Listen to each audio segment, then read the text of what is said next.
And we welcome you to Draft Today, presented by, actually technically Draft Tonight, presented by Verizon, as even though we are here on the West Coast, it is late, as we have dipped into the night thanks to the first round being in prime time. The bountiful bios and all the research done by Lance Zierlein will be on display over the next hour or so. And of course, the big brain of Cynthia Freeland, all the research and the numbers you see posted on social media through the course of draft season, courtesy of her machine that's right there, protected by a fancy case. What an earlier. Interesting draft, a draft I think unlike anything we have seen because of all the movement. I cannot remember, I think the last two drafts, Cynthia, Lance, that we have seen this much movement in terms of trades in the first round. Trade in the first round, no quarterback until 20.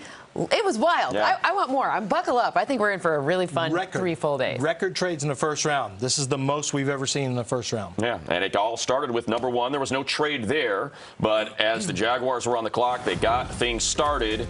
And for, I don't know, it seemed like a good month. It was Aidan Hutchinson, no-brainer, cleanest prospect, best defensive end. And then all of a sudden, about a week ago, Lance, we started hearing Travon Walker, maybe Ike Ekwonu, and it ends up being Travon Walker. Your thoughts? Yeah, I got a call 3 weeks ago and that it was going to be Travon Walker. And the reason was it was Trent Baalke. He reminded Trent Baalke of Alden Smith. Yeah. So, but then I started hearing those same talking points from other media members as well, and I started thinking, am I being set up with this information? Is this just the talking points that are out there because they want some level of smoke? But why do you care about smoke if you're the first pick, unless you're trying to have someone come up to get the pick? And that's not going to happen this year. I actually like the pick in terms of the ability to swing for a home run, but I'll be honest with you, I do not see Travon Walker as a big-time pass rusher the same way DJ sees him. DJ can project what he's going to become. I'm still having a hard time seeing it when I watch tape, and I think it may take a year or two for him to really get there in terms of the ability money to rush the passer. Against the run, he's terrific. Interesting fact about him, though, it's very hard to kind of extract his particular value because all of the guys on that defense are so strong. So it's going to be really interesting to see how he evolves. A lot of people think that he has the highest ceiling, but that the day one starter situation, we don't really know. So when you're seeing, and we saw these Georgia defenders go in the first round, like they're all, there's 5 of them. Just that It's many? incredible. And by the way, who would have thought that the first 10 picks were kind of the least interesting of that, because right after 10 it got fiery and spicy and more fun. We'll get to that. You get the run on the wide receivers, but I would like Fiery and spicy and more fun. We'll get to that. You get the run on the wide receivers, but I would like to just quickly point out, what it reminds me of when, we were talking about offensive players from USC. It's like, or Alabama, like, how do you value Tua when he's got all of this talent around him? And now we're doing it for the Georgia defense. How do you value Jordan Davis? How do you value Devontae Wyatt? It's hilarious that when you have that much talent on one side of the ball, it is a little bit harder to get an evaluation. Now, another interesting pick, and there were plenty of them, but let's get into it. It's the only quarterback that was taken, and that is Kenny Pickett. The Steelers they stick and pick, they get their man, they go with Kenny Pickett. A lot of people thought that was going to be Malik Willis. Fun. Huh? Stick and pick. Exactly. And it's Kenny Pickett on the stick and pick. Cynthia, go ahead, get us started. Your thoughts? If you don't have to move around to get the quarterback that is number 1 on your board, then it makes a lot of sense. So to me, it's kind of like what we saw with Mac Jones last season with the Patriots. They didn't have to move around. They got the guy that they liked the most. If you're valuing your draft board and you're not having to use any equity to get the quarterback, the position that is the most valuable in any sport, that's a really interesting upside situation, especially they have Mitchell Trubisky that brought him into free agency. Obviously, they now, at least presumably, would seem to have a guy who could start day one or could not or could sit. So they buy like an option, which is really smart for them. So I like the pick. I like the fit. Stick and pick for Pickett. I like it. There's just so many things you can do with that. The best tape this year was Kenny Pickett of all the quarterbacks. I think when you look at a quarterback who went from 13 touchdowns and 9 interceptions in 2021 to 42 touchdowns and 7 interceptions, that's impressive. He's a full field reader. He plays in a pro-style pass and attack. And I think mechanically he got a lot better from last year to this year. So when you look at the Steelers situation, he actually is a guy who has a chance to come in and compete for a starting job and maybe help the Steelers a little earlier. My big concern with Kenny Pickett is you know, there is some poise issues at times when the internal clock goes off, and that's not unusual with for a player who has been rushed and sacked as much. Got his head caved in the year before. Yeah, he really had, and I think that right now that internal that scarring from years past, you have to see if you can coach some of that out of him. But in terms of the tape, he had better tape than Malik Willis. I mean, that's just the truth. He had better tape, I think, than Matt Corral by a little bit, and he had better tape than Desmond Ridder. So if the tape speaks, this is the right pick to go in the first round. The math also shows that against pro-style defenses, so fronts that are not base defenses, which is what you see a lot in the NFL, and against disguised coverages on the back end, he had the best passer rating last season of all of these guys, and he faced it the most often. So that's when people say he's the most pro-ready. And just to wrap it, talk about being dropped into the perfect situation. I mean, you got Najee Harris and Freiermuth and Johnson, and you got the offensive line in front of you, and, of course, the consistency in Pittsburgh. What a great opportunity for Kenny Pickett, who a lot of people say, oh, everything's got to be right around him. Looks like everything's right around him, especially with that defense in Pittsburgh and not having to do too much in order to guide your teams to win. I mean, my goodness, the team made the playoffs last year with an absolutely miserable offense. So congratulations to those two young men. We'll dig deeper. How about Drake London? He was the first receiver selected, and it led to a run. We are going to dig in to that middle, the high middle of the first round, and what we saw with all those pass catchers, not to mention all the trades as well, as we continue on Draft Tonight, presented by Verizon.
Yes, we're back on Draft Today, presented by Verizon. Here we go. Your top 8 picks. Travon Walker, we discussed, going #1 overall. We'll get to Aidan Hutchinson a little bit later in the show. But as we look at 1 through 8, Lance, Cynthia, why don't you get us started, Lance? For people that don't know, you live in Houston. Yeah. You know a heck of a lot about the Texans. Your thoughts on them taking Derek Stingley was really kind of the big surprise there at number 3. Yeah, I actually had Stingley and Kenyon Green as their picks in my last mock. So Stingley, that was a case of talking to somebody at LSU who told me the Texans were doing a tremendous amount of work. And when they started listing off some of the front office people who had been spending time with Stingley, I realized it was pretty serious. Now, figuring out if it was at 3 or if they wanted to move up from 13 to another spot, you know, that was going to be the question. Matt, the issue with Stingley is his best tape is in 2019. But when you watch him in 2019, it's phenomenal. I mean, his ball skills were absolutely fantastic. He was tough when he needed to be tough. He showed the ability to mirror and match routes. But then you go to 2020, and, you know, pandemic season, he played 7 games. This year he played 3 games, most notably a game that I thought was forgettable against UCLA. But that was his first game back from injury. That was the first game back from injury, and that's something that people at LSU will point out as well. But I think when you go back to 2019, you say, this is who he could be. This is not like a 28-year-old player and from, you know, time past. This is a guy that showed that this is what he's capable of doing. He's big, he's fast, he's explosive, and he's athletic. The question you now have is, how does he get back to that form? So a lot of that's going to be on Lovie Smith and the Texans in terms of finding a way to coach him into the system and get him to have the confidence he had in 19. And Cynthia, it seems like most people, Lance included, I think you as well, had Sauce Gardner as their #1 corner. Yeah. Texans could have had him. Instead, he goes 1 pick later to the Jets. Well, the Jets won the lottery there. That was a really nice fit for them, especially with what Robert Saleh likes to do. Is 0 a number? 0? That's a great question. Well, either way, whether it's a number or not, that's exactly how many That's a great question. That's how many touchdowns he allowed in college, in his college career. 0. Does a number have to have a value? Because listen, 0 has no value, right? I don't know the answer now to you've that messed question. my brain up. It's twisted into a pretzel. It's a late night. Back to Sauce. Back to Sauce. 0 is the number of touchdowns he's allowed, which is a very, very helpful number. When you look at the Jets defense, there was a lot of things that they needed to improve, but notably, figuring out corner play was something they did start to address in free agency. Then they doubled down on this strategy. Yes, there's my Vegas reference. I'm going to get as many Vegas references in as possible. And they're doubled down on this strategy and really went for the #1 corner. I still think he's the best one on the board. For me, day 1 starter that I have faith that floor is very high in, Sauce Gardner. So I love this pick. The Jets crushed. It is hard to find shutdown corners. It is a premium position, and a lot of times where you're picking, especially at the top of the draft, dictates what position you want to take because of what the drop-off might be after the elite players in that particular category. Stingley and Gardner there, and then, of course, felt like there was a little bit of drop-off at corner after them, so perhaps that's why those two end up going 3 and 4, higher than a lot of mock drafts projected. Not Lance's, though. He had Stingley going to the Texans. So let's get to some Sauce going to the Jets. We're pretty... And you had Sauce going to the Jets. There we go. Fair and balanced. That's what I do here. Let's do snap grades presented by Verizon. So how about a quick one here, Lance? We got 3, 4. Let's go to number 5. The Giants end up taking Oregon's Kayvon Thibodeau. A-.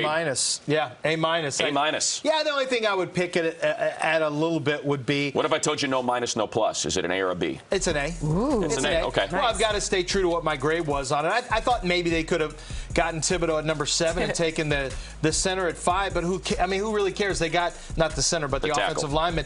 But you know, they still got their guys. They got their same guys. It really didn't matter. I think Kayvon Thibodeau is a guy who is an extremely confident player, as you know, Matt, and as you know, Cynthia. He was here in the studios just a couple days ago.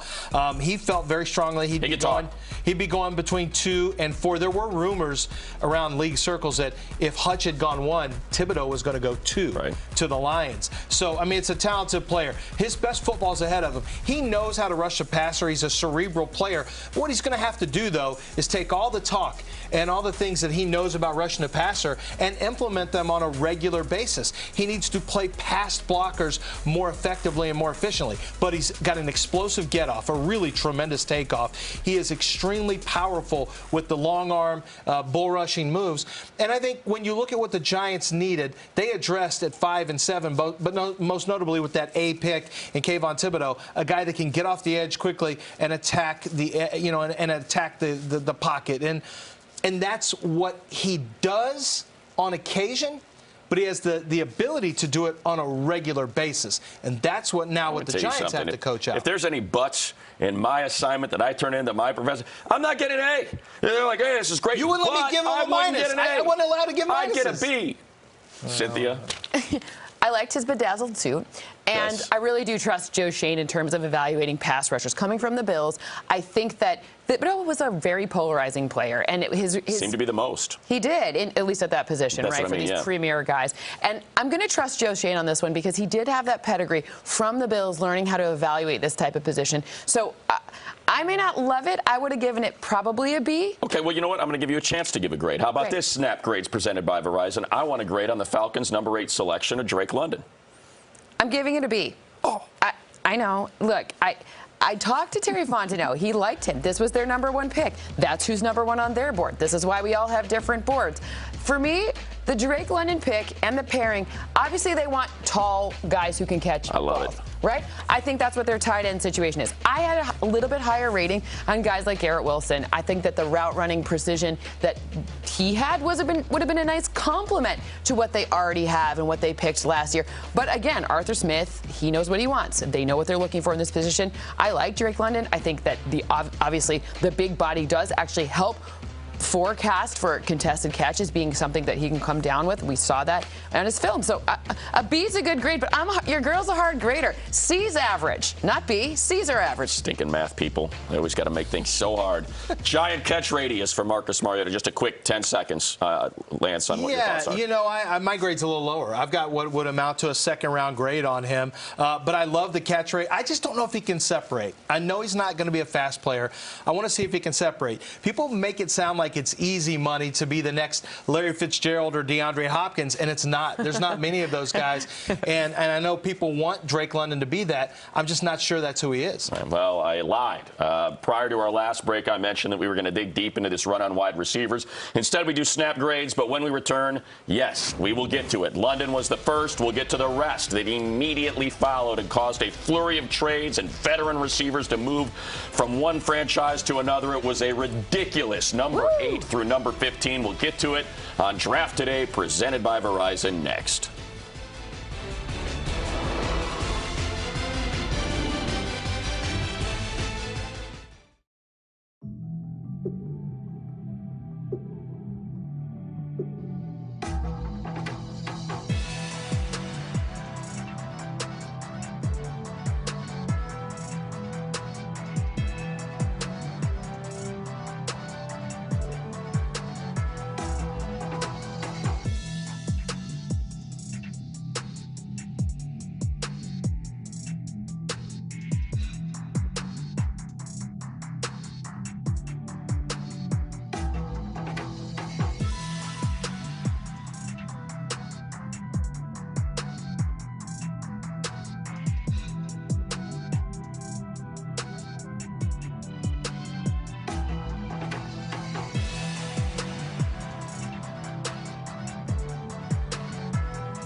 Back here on Draft Today, presented by Verizon. Look at that. 10, 11, 12. Bing, bang, boom. Wide receiver, wide receiver, wide receiver. And then another one down there at 16, Jahan Dotson to the Washington Commanders. So let's get started here. Lance, Cynthia. Lance, how about Garrett Wilson going to the Jets after they picked arguably the best corner in the draft, and now they get what a lot of people thought was the best receiver in the draft? That's how I look at it. I mean, look, Garrett Wilson was the guy that I thought was going to go first in the draft in terms of, the first wide receiver off the board. And you get him at number 10. It's a big need. Wide receiver's a huge need. You're trying to grow out your passing game along with Zach Wilson. But what Garrett Wilson offers is he offers strength. He offers great ball skills. If you watch him in air, he's fantastic. I mean, just fantastic as a ball winner. And I think he's got a lot of room to get better. There are issues getting off press and the way he runs some of his routes in terms of avoiding traffic. These are things that are going to get better very, very quickly with coaching and with more work. Lance, how does he fit into that room? You got Corey Davis as a free agent, Elijah Moore last year. In the slot. I think that's a great question because Corey Davis is the veteran, obviously, there. But Elijah Moore is a very high-character player, And I think you're going to find that he's going to be one of those guys that really galvanizes the room. And I think Garrett Wilson is going to fit in because he's not a big, blustery personality. So except those pearls are pretty. I mean, he flexes. He's got a flex. Now he's got a flex. The two-tone suit and the pearl necklaces. I got a lot of questions. There's no question. We're interesting. But Zach Wilson, I think, likes to hang it up every once in a while. He likes to throw it up there and let you go get it. He's a go-get-it wide receiver. Yeah, so I like that. At the combine. I like the last names matching, too. The smoothest. Wilson to Wilson. Wilson to Wilson. The smoothest receiver in the draft, Cynthia, Chris Olave. And I think this is a bit of a surprise that he ends up as the third receiver. Thought so, to the Saints at number 11. I mean, when you saw the move, you're thinking maybe quarterback with this, just because of the move. But, I think it's very interesting to pair him with Michael Thomas, assuming Michael Thomas comes back and is healthy. That's going to be Chris Olave's route running is really, really very good, right? Like when you look and track what he does and how he creates separation, and also obviously he holds the record for the school number of touchdowns with 35. So this guy knows how to maneuver in space. The contested catches were also a good thing. The funny part is he kind of has like the same sort of pedigree as Michael Thomas. So very interesting that they pair together. But congratulations, to obviously Jameis Winston there scores a very nice set of situation. Do the Saints like taking Ohio State players? I think Patriots, Rutgers. There's certain teams that take certain. Raiders, Clemson, it's hilarious. Adding Trevor Penning made that even better as well. Yeah, exactly. Adding the tackle. They end up getting the guy that we thought they were trading up to get, and they end up getting them at 19. All right, let's go pro comparisons presented by Lowe's. And Lance, you get us started with the third receiver in a row there, Jameson Williams. The Lions trade back into the first round, trade up in the first round and get him. Jameson Williams is a top wide receiver in this draft and would have been the first wide receiver taken, obviously, if not for the ACL injury. But the reason he's so good is because he has blazing speed, but he is a really dynamic route runner as well. A linear route runner, but he snaps him off. And the guy that he reminds me of, not surprisingly, is Calvin Ridley. Both come from Alabama. Similar body types, similar speed down the field. Well, I take that back. Similar acceleration early on, but the top-end speed is all Jameson Williams.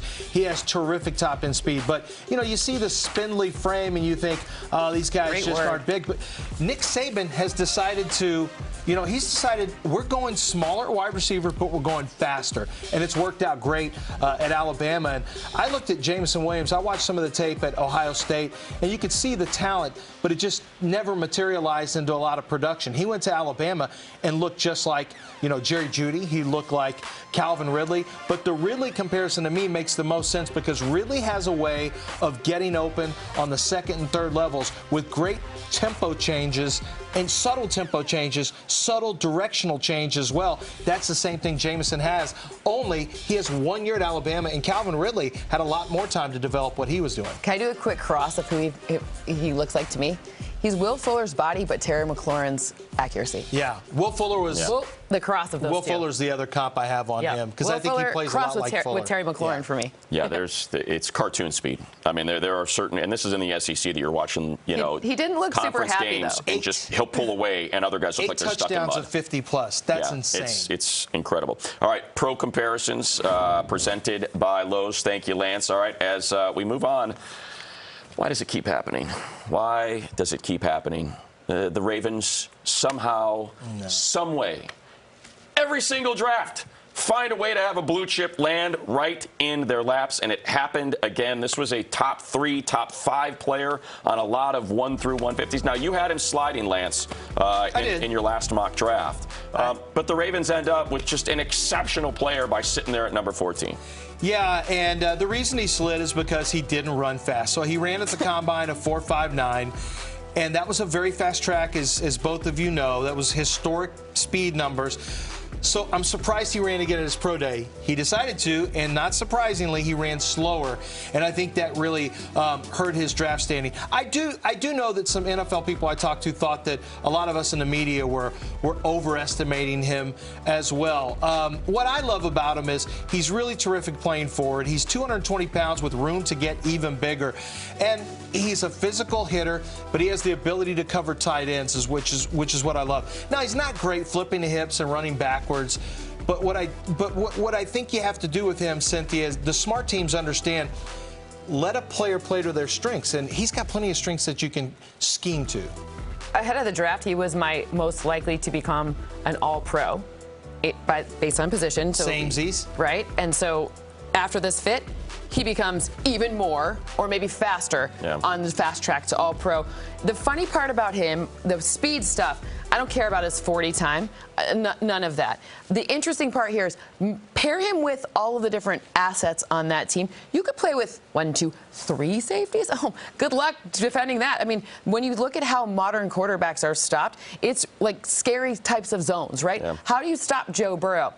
At least you play zone. How do you stop Patrick Mahomes? You play zone. How do you play zone really well? You have versatile safeties. So this is a really an incredible fit. Like, congratulations. And just to button it, Lance, I know one of the great instinct players in the draft. They say you overcome the speed because the guy seems like he's a step ahead of everybody else on the That's on the how field. you play faster. Yeah, so. Body control.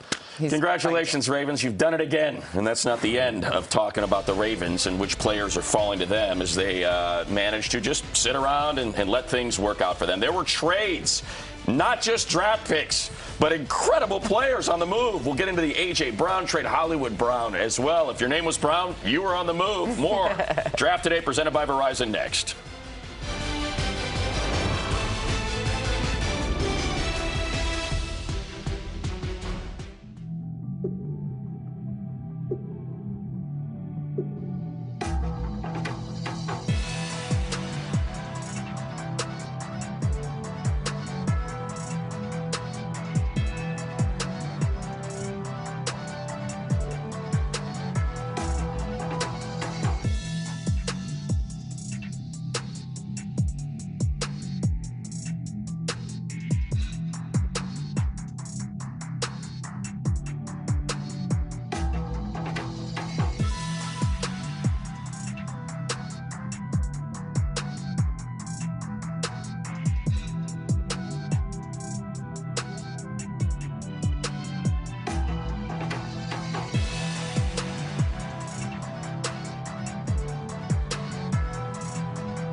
Now let's get you some smile-worthy moments presented by Invisalign. You didn't have to wait long. We thought Aidan Hutchinson might be the #1 overall pick, but you see the wonderful moment with his family. He stays home. He gets to ply his trade in Detroit after doing damage at Michigan. He was all smiles, and no doubt the Hutchinson family awfully excited that that young man is staying home and looking to change things for the Lions. And those are smile-worthy moments presented by Invisalign. Here you go. Picks 17 through 24. I was across the street at the Chargers draft party with Snoop Dogg. He and Justin Herbert and Derwin James and I chopping it up as they select Zion Johnson a year after they take Rashawn Slater at left tackle. Now they get what a lot of people think is the best interior lineman in the draft at 17. But let's focus again, because we can't get enough of it, on the wide receivers. It became the second highest paid position this offseason with all of the free agent moves, Christian Kirk, and obviously the trades of Tyreek Hill and Devontae Adams. That continues with A.J. Brown. I had no idea this was coming. I didn't realize there was some sort of contract impasse in Tennessee, Lance and Cynthia, but they end up sending him to the Eagles. They end up getting the Eagles' first-round pick, with which they take Trayland Burke. There's so much to unpack here. Cynthia, where would you like to start with all of this? Well, we did get a little bit of clarity because the number for that contract is monstrous, $100 million over 4 years, 57 guarantees. So that's probably what happened. And then it was really interesting because my comp for Trayland Burke, one of them that comes up really high, A.J. Brown. Yeah. So it's not necessarily that he's going to for sure become that player, and it's not a one-for-one trade. But if you're going to not be able to pay this player and he's going to be unhappy, this is the time to do it. I mean, it was surprising, but it was also pretty. Both teams got better, and you know that Howie Roseman's always looking to deal. So no doubt. It was an interesting and it was a fun moment, and I'm really interested to see what happens. And what do the Eagles have? They have a quarterback on a rookie deal, a second-round rookie deal, and what do the Ravens have? To burn. I mean, the Titans, I should say, they got a guy that's making $30 million a year in Ryan Tannehill. Let's get to the other side of it, and they make the trade, and as you said, they replace him with the guy that you had as a comp. I think to me, that was the comp. And I think Trayland Burke actually has more wiggle coming out of college than A.J. Brown did. Both of them work from the slot in college. Both of them have great run-after-catch talent. They're both big. They're both powerful and strong. Trayland Burke's, to me, his tape, when I finished watching it, I just thought it was terrific. I really enjoyed watching him. Now, he did not test like I expected. He ran a little slower. I think he came in a little bit heavy into training. He didn't jump he just didn't have the explosion numbers that typically a wide receiver, you want to have when you're going to pick a wide receiver in the top 10, 12 picks. But Trayland Burke plays with incredible body control. You see right there, he just motions, just throw it up. I'll take advantage of this cornerback. Don't worry about it. His body control, his hands, as you see there, his ability to win when the ball's in the air from a variety of angles. And I think just his overall competitive nature is something that stands out to me. It's what stood out about A.J. Brown as well. I do think it deserves a conversation about what's happening with the best wide receivers who want to get paid. It started with DeAndre Hopkins in 20. It's gone to Tyreek Hill. It's gone to Devontae Adams, A.J. Green, maybe Deebo Samuel's up next. From an analytics standpoint, Cynthia, there's a certain level of what a team is willing to value a wide receiver at that I think it's being tested. The limits are really being tested right now. I think it's how much money do you have left in your piggy bank, because that's clearly a big deal. When I look at Trayland Burke, the interesting part is he wasn't asked to run the full complement of the route tree, which is a really interesting note on him because it doesn't mean that he can't. It just means that he hasn't been asked to do that yet, which he kind of has a little bit of Des Bryant in him, too, which is another comp that comes up high for me. But look at what he can do on the perimeter. What team was that, by the way? That's Alabama. And was he running away from all those defensive backs? Alabama. That's what doesn't make sense. And that's why the play speed. That's why Cynthia looks at computer vision and things like that, because it gives you a better idea. I don't care about his 40 at all. Right. His 40 is fun. Teams don't not really. You know what they care about? The catapult times, and they care about GPS numbers. When you're wearing pads and you're actually trying to carry a football, like Guys These aren't are bringing things you that down. matters. That was the tape, though. The Alabama tape. When you're watching him run away from Alabama secondary, it's like, wait a minute. How is this guy not fast? What are we missing here? You see how physical he is at the top of the route, things like that. When the ball's in the air, he separates. You know, Drake London has the same elements, too, and he got drafted 8th. But I think the difference for me, in terms of a grading standpoint, is Trayland Burke has the other stuff, the running, the run after catch. These are things that Drake London doesn't have. So for me, Trayland Burke's actually, I think, translates into the NFL better than a Drake London if we're going to just compare wide receivers. All right, Leon, I'm going to jump in because we've gone too long without talking about a Georgia player. Cynthia, get us started on and unfortunately for the Green Bay Packers at 22, there was nothing left. I mean, there were 5 receivers already off the board, and they found value in Quay Walker at 22. Do you think the Packers fans are okay? I mean, wow, what an incredible night for them. I think that Quay Walker, maybe on TV, didn't get as much love as the people in the pro circles really think this guy is special. The positional value of linebacker is actually on the lower end. Not because they're not important, but if you even look at the pay, the structure, all these different things, it's supply and demand. These people feel, people feel as though, you need to go out and get your pass rusher, your wide receiver. Those are more first-round value. But Quay Walker's film is a very nice film, but it's the position that people were like, well, this probably will slip into the second round. He doesn't make mistakes. He's a big guy who never misses his run fit. That was the most incredible thing about watching Georgia tape, is it was a team full of defensive players who manned their position and were very disciplined. And of all of them, he's a guy that's big, that's fast, and never was out of position. Never out of position. Yeah. And in the North division, you better be able to stop the run and get those run fits right. All right, when we return, the biggest slide, a slide nobody could have seen coming, a precipitous drop for one of the top pass rushers in the draft. And we'll see who was able to cash in on that one when we return on NFL Draft Today, presented by Verizon.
Well, here you go, the final quadrant, the final quarter of selections in the 2022 NFL Draft. And again, you see 2 more Georgia players. That makes it 5. That is an NFL record. 5 defensive players from the same school go in the first round.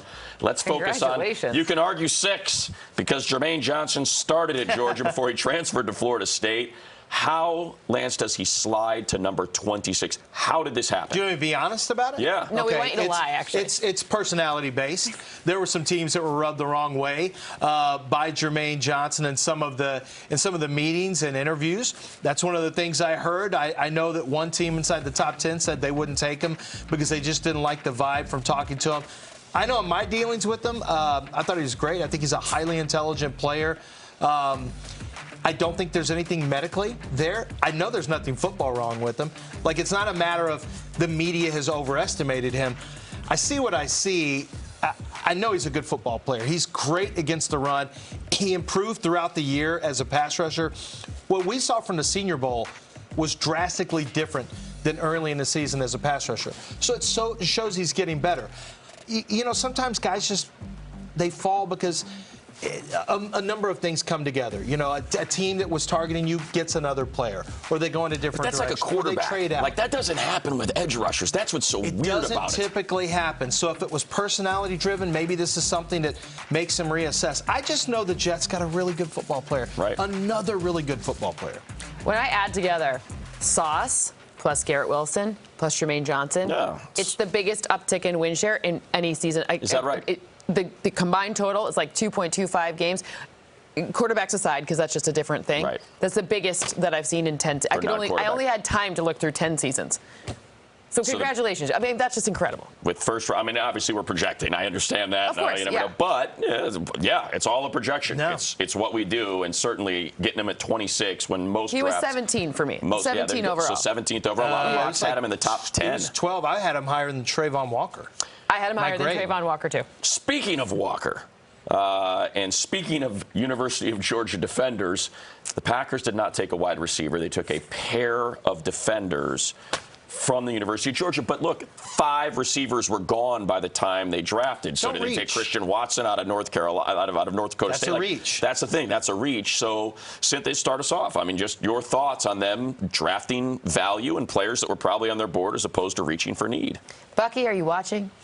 Congratulations. You were right. He projected we it. were all wrong. All of us. We fought you tooth and nail over all this, and you were right. Mea culpa. There you go. But it's interesting because I actually like the Wyatt pick a lot. I think that makes a lot of sense for them. If you look at the value, I mean, they obviously have Kenny Clark there. They've got Rashawn Gary. It's an interesting mix. They've got Preston Smith. They let Zadarius Smith exited. Not quite the same player, but still, now you have a really interesting pick. And you have the second round, 53 and 59, to go and get your wide receiver. Nobody's talking about John Mechie. We could stop talking about him. Another injury at I'm Alabama. not saying that. It's interesting that I think there is some value there.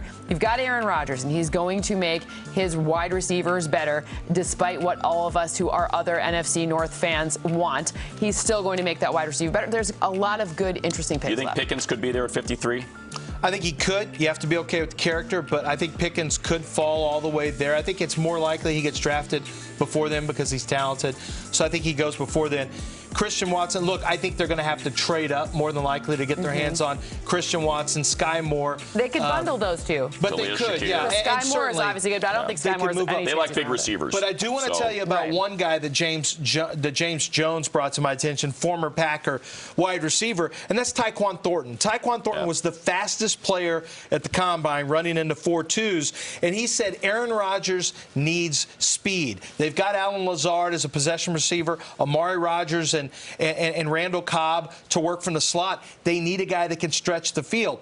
And I understand he may be in the 170 range, so he's a thin guy, but he's a tough guy. He's a very tough wide receiver, a good route runner, and a very fast player. So I think it's possible to dip into the third round and end up with Tyquan Thornton even and have the speed and the third level push that you want from a wide receiver. Yeah, I think that's possible. I think this last year, didn't we have the most productive receiver coming from the third round? So Alec Pierce is also a name to keep your eye on from Cincinnati. Alec Pierce, I like Alec Pierce a lot. Yeah, we get excited about the big names in the production in college, of course, and all the sizzle in the first round, but year after year, we see second and third round receivers put up as good, if not better, numbers than guys that are drafted. That 53rd pick, do you think Packers fans we're going to do it again? We're going to do it again here. It'll be a corner. Exactly. All right, let's get to Best Available, presented by Upwork, the world's work marketplace. Those are a couple ideas for the Packers. Lance, what about Best Available?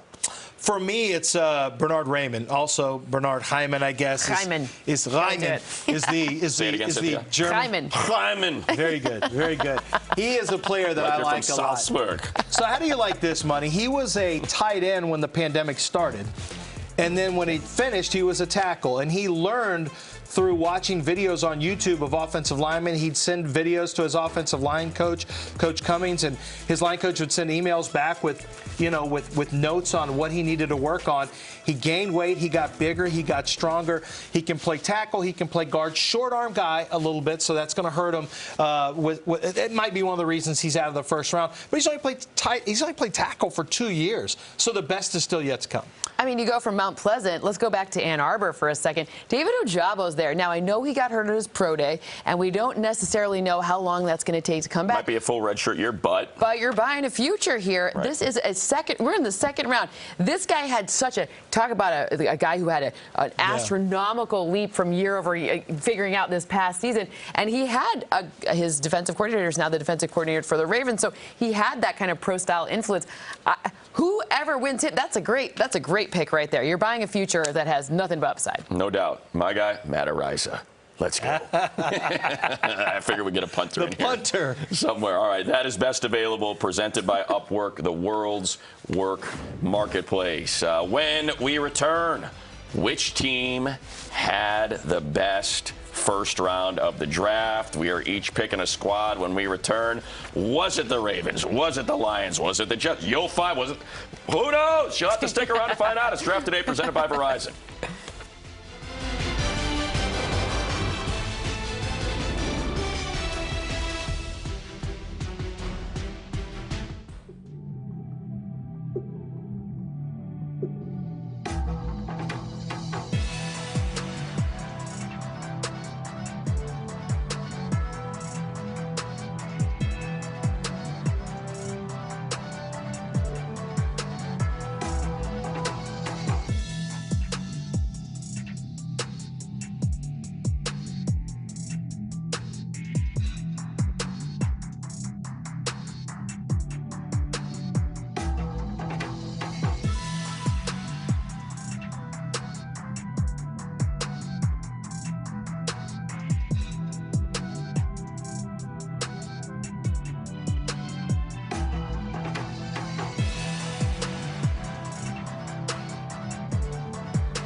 What's up, Las Vegas? With the first pick, the Jacksonville Jaguars select Trayvon Walker.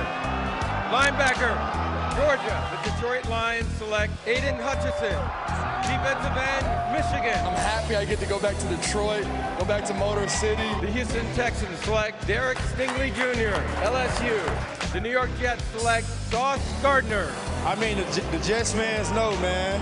They know about the sauce, man. You can't have too much sauce. The New York Football Giants select Kayvon Thibodeau, defensive end, Oregon. He is dancing on stage. The Carolina Panthers select Ikem Ekwonu. You know, I've been growing up being a Carolina Panthers fan, and now I'm about to be in that building. It's crazy to me. The 8th pick, Drake London. Oh. Wide receiver, okay. USC. I don't even know how I'm going to do this interview right now. I'm speechless. The Pittsburgh Steelers select select Kenny Pickett, quarterback. Kenny, welcome to the Pittsburgh Steelers. As we welcome you back to Draft Today, presented by Verizon with Cynthia and Lance. Put your phone down, you weirdo.